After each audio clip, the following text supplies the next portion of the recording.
back at Hack Media Days 2014 edition, joined now by CMU head coach Jody Ford. And Coach, the big announcement at the beginning, which I'm going to ask you because I'm sure you're still excited to tell people cancer-free for a couple weeks now. Yeah, big time. I mean, I can't tell you how much I appreciate just breathing. I mean, I was always a positive person and never really took anything for granted, but it's fun to hold the level now. I mean, I just enjoy getting to be able to do what I love to do, and I can tell you my wife is a big tribute to that, my family, our school, Central Methodist, is so supportive through this whole process, and then obviously our players, coaches, our team, our coaches did an amazing job, but they always do for brothers too, and then obviously coaches across the conference and their players and parents and different things. I mean, it's been an amazing year, even though there's been a lot of adversity, but we're getting there, and I'm ready to go here in 2014. I'm excited about it. You mentioned that adversity. I know your players heard about some of that last year, but how much can you use that as a teaching tool heading into this new year? Yeah, we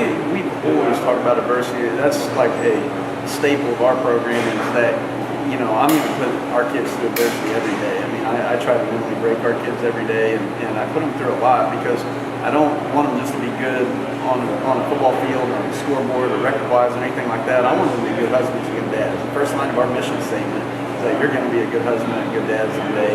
My hope is to try and help train them and prepare them for life when they get a job, when they get married, when they have kids, or whatever they choose to do, because there's nothing I can do on a football field that can put them through anywhere close to what life puts you through. And a lot of my kids, so unfortunately, some of us, we as coaches may be the closest thing to a father figure that they ever see. And so we're really big on adversity. You're going to get a lot of adversity in our program. If you don't like adversity, we're not a good place to be.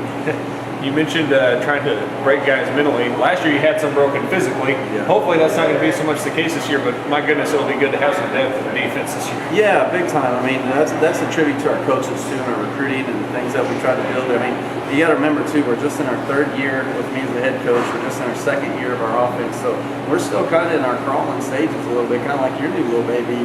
What's going on? But we're still learning and figuring things out and stuff. But at least we're now to year 3, year 2 of the offense, and we do have some good depth, and we have some guys that really can do some things. And now it's just going out and making more plays than the other team, and we do that, man. There's a lot of exciting things ahead for us.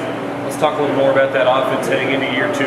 It's going to be new one of an offensive coordinator again, though. But I would imagine business as usual. Things roll on. Nothing changes. That's the good thing about hiring Coach Brady. I mean, we were lucky to hire him last year with John, and John being a former head coach, Doug being a former coordinator, and now he gets back on the coordinator horse again. We have every confidence in him. I mean, he's ready. He knows what he's doing, and we were just lucky that he was in place when this all happened. We're sorry to see John go, and we wish him well because he was wonderful, and his wife and kids were a beautiful part of what we were doing, but had a chance to go back home for them, and now Doug's up, and it's his opportunity to get some things going, and we have every confidence he's going to do a great job. And it sounds like Coach Brady was a pretty integral part of the offense last year as well. Yeah, I mean, he and John were always brainstorming and working together, and they knew they could finish each other's sentences pretty much, and so it was really nice having that, and I think Doug and Coach will be ready to go. You mentioned during your press conference today, turn the ball over at a ferocious rate, which is one of my favorite quotes of the day. How do you not do that so much this year? Well, I think the biggest thing is our guys understanding, more ball security. We had guys that want to make the star-studded run and do some spin moves and do some things, and you got to remember, get off the edge box. Yeah, exactly. And you've got to take care of the football and take that ball with you. Even instead of getting the 25-yard run, get the 5 yards and take care of the ball. And I think we've gotten a lot better at that. We've really emphasized it in the spring, and we've emphasized more defensively of getting turnovers. And we actually feel like we have the players that get more turnovers as well, because turnovers isn't always about stripping the ball. Sometimes it's getting hit hard. And we have guys that can hit a little better this year that I think will really help us hopefully win the turnover margin this year compared to how really awful it was for us last year. It is August 4th. Your first game is a month and 2 days away, and it's a biggie against a Division I opponent. Has that changed anything in fall camp, or has it put any emphasis on anything in particular this year? Not really. I mean, it's not about, we never make it about the other team or what's going on. It's always about us, and you heard coaches say today how important their execution was. It's always who can execute the best, and I don't care whether you're playing football or you're hiring somebody for a job or whatever. You want to find the person that can do their job better than the person that is, you have 25 people apply for the job. Who's the person that can really make it happen for you? And we feel like we have some kids that can do that. We feel like we have great coaches in place to be able to do that. And, Coach Beretta is another good one that I needed to mention too, because he's done a great job this past year and what he's done. But I tell you, if we make the plays we're supposed to make, and like I said, I mean, the biggest thing we got to stay a little bit healthy. We've got to get good quarterback play. We have 3 very capable quarterbacks, 2 seniors and a junior.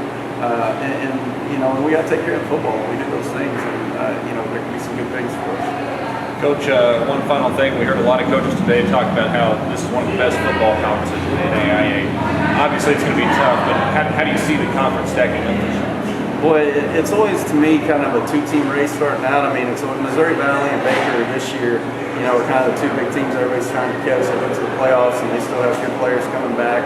Mid-America is always good, and then Benedictine, over the years, they're starting to come on strong, and Peru State had a state of the last year. So you never know who's going to be the sleeper, kind of like how Peru was last year. You always get consistent play out of Missouri Valley and Baker. And for us, we're just trying to kick open the door and get ourselves in that contention and get ourselves in the tournament and keep working our way to that. And so that's our thought. This would be the first year since the last time we had a winning record, I think, was 4 years ago. And we had 36 seniors on that team. This year will be the first time in a long time we'll have 27 seniors on this year's team. And so that depth and that veteran know-how, hopefully that's going to transcend into the wins for us this year. Again, our guest has been senior head football coach Jody Ford. Coach, I look forward to carrying the games this year and talking to you a lot more. Good luck this season. Oh, thank you guys. I can't wait to get going. Just thanks for being a part of it, man. We're getting ready to get on the roller coaster and take off. CMU football about ready to start fall camp. They'll have their first game in Louisiana September 6th. You can tune in to hear the games on 99.9 The Captain.